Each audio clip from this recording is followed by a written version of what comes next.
स्वागत है सभी का चैनल पर। और इस वीडियो में हम लोग डायरेक्ट एंड इनडायरेक्ट स्पीच के बारे में स्टडी करेंगे। तो पहले देखते हैं कि डायरेक्ट स्पीच क्या होता है। जब हम किसी वक्ता के कथन को उसी के शब्दों में व्यक्त करते हैं तो वह कथन डायरेक्ट स्पीच कहलाता है। जैसे Ram said to me I am ill. एक एग्जाम्पल और लेते हैं, he said to me I am your friend. यह दोनों ही डायरेक्ट स्पीच के एग्जाम्पल्स हैं। और एक बात यहाँ ध्यान देने योग्य है, वह यह है कि डायरेक्ट स्पीच में कोई कथन इन्वर्टेड कॉमास के बीच में रहता है। नेक्स्ट पॉइंट देखते हैं, इनडायरेक्ट स्पीच। इनडायरेक्ट स्पीच क्या होता है? जब किसी वक्ता के कथन को अपने शब्दों में व्यक्त किया जाता है तो वह इनडायरेक्ट स्पीच कहलाता है। इनडायरेक्ट स्पीच में इन्वर्टेड कॉमास का यूज नहीं होता है। जैसे पिछले स्लाइड में जो डायरेक्ट था उसी का यहाँ इनडायरेक्ट किया गया है। He told me that he was ill. कहीं पर भी इन्वर्टेड कॉमास का यूज नहीं हुआ है। नेक्स्ट एग्जाम्पल देखते हैं, ही told me that he was my friend. यहाँ पर भी इन्वर्टेड कॉमास का यूज नहीं हुआ है। कुछ डिफाइनिंग वर्ड्स को जानने की ज़रूरत है, देखते हैं। रिपोर्टिंग वर्ब क्या होता है? इन्वर्टेड कॉमास के बाहर एक सेंटेंस रहता है। इस सेंटेंस के वर्ब को रिपोर्टिंग वर्ब कहा जाता है। जैसे he said to me I am ill.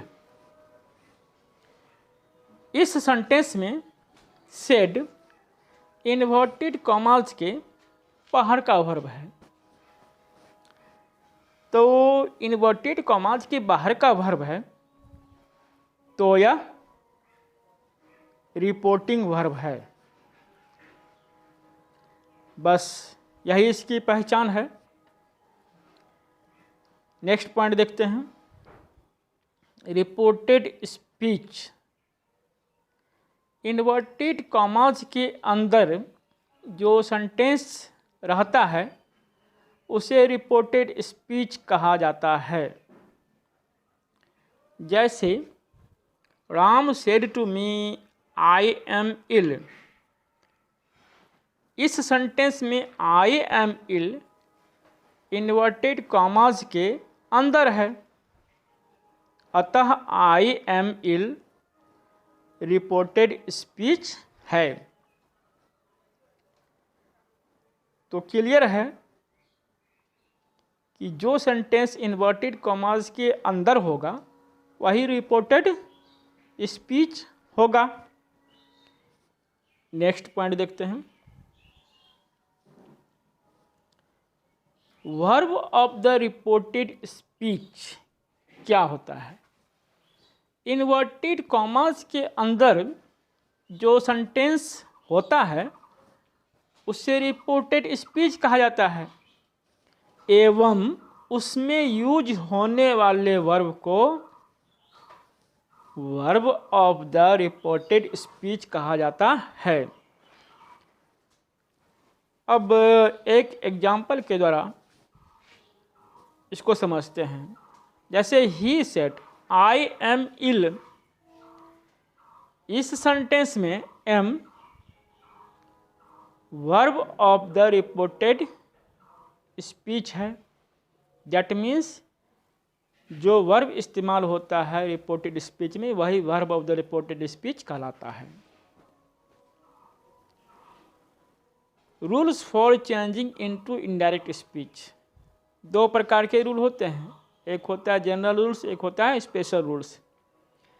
General rules सभी प्रकार के सेंटेंस में लागू होते हैं एवं स्पेशल रूल्स सभी प्रकार के सेंटेंसों में लागू नहीं होते हैं। ये किन्हीं खास प्रकार के सेंटेंसों में लागू होते हैं। लेकिन जनरल रूल्स सभी प्रकार के सेंटेंसों में लागू होता है। जनरल रूल्स को 3 भागों में बांटा जा सकता है। वो 3 भाग कौन कौन से हैं? Change of person, change of tense and change of other parts of speech.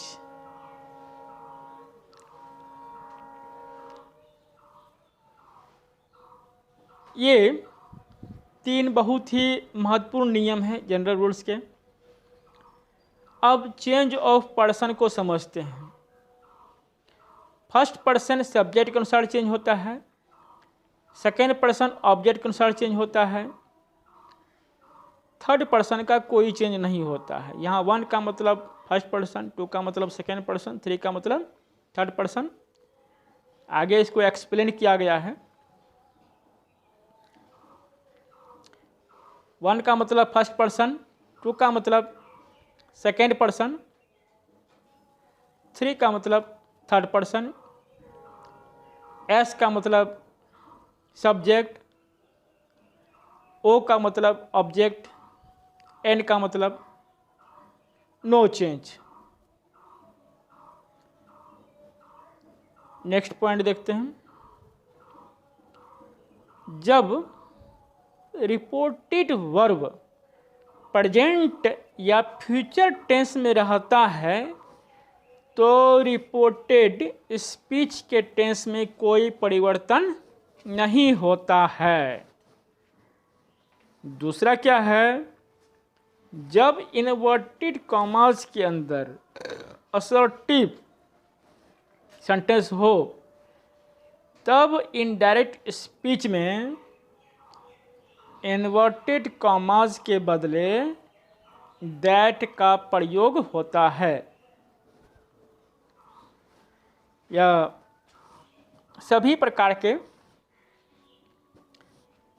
सेंटेंसों में लागू होता है, अफर्मेटिव एवं निगेटिव दोनों सेंटेंसों में। असर्टिव में यही 2 सेंटेंस आते हैं। नेक्स्ट पॉइंट देखते हैं। जब रिपोर्टिंग वर्ब में से, सेज, सेड एवं उसके बाद ऑब्जेक्ट रहे तो इनडायरेक्ट स्पीच में उसे टेल, टेल्स या टोल्ड में बदल दिया जाता है। यहाँ एक बात ध्यान देने योग्य है कि से के बाद टू होना चाहिए। दूसरा है पर्सन बदलते समय नंबर तथा केस पर विशेष ध्यान देने की आवश्यकता है।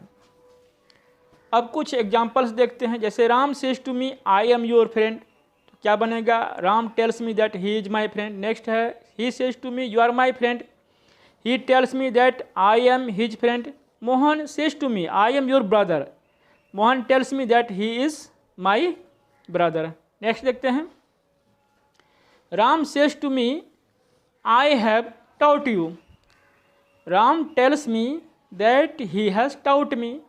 He says to me, I shall help you. He tells me that he will help me. Rita says to me, I can teach you. Rita tells me that she can teach me.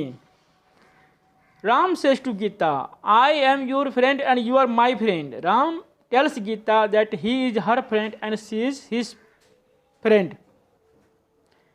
Mohan says to me, you know him, but he does not know you. Mohan tells me that I know him, but he does not know me. Next examples देखते हैं। She says to me, I can't help you. क्या बनाएंगे? Says to का tells हो जाएगा। She tells me that she can't help me. Anita says to Gita, you were teaching my sister. Anita tells Geeta that she was teaching her sister. They say to me, we were not helping you. They say to me that they were not helping me. That's all. Thanks for watching.